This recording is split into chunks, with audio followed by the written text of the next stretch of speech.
ఫ్రాన్స్లో జరిగిన G7 సదస్సులో తనతో ఫోటో దిగేందుకు ఇటలీ ప్రధానమంత్రి జార్జియా మెలోని ప్రాధేయపడ్డారని, అందుకే తాను అంగీకరించానంటూ అమెరికా అధ్యక్షుడు డొనాల్డ్ ట్రంప్ చేసిన వివాదాస్పద వ్యాఖ్యలపై అంతర్జాతీయంగా తీవ్ర దుమారం రేగుతోంది.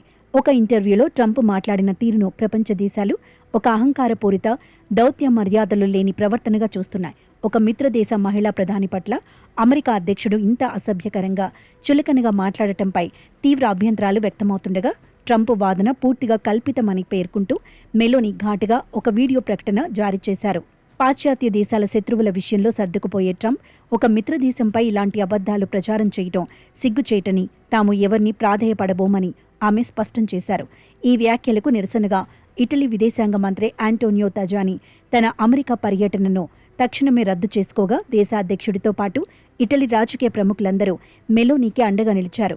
అంతర్జాతీయ వేదికలపై తోటి దేశాధినేతలను కించపరుస్తూ కేవలం తన వ్యక్తిగత ప్రతిష్టను పెంచుకోవడానికి ట్రంప్ ప్రయత్నిస్తున్నారని, ఇది అమెరికా దౌత్య విధానాల పతనానికి అద్దం పడుతోందని అంతర్జాతీయ విశ్లేషకులు అభిప్రాయపడుతున్నారు.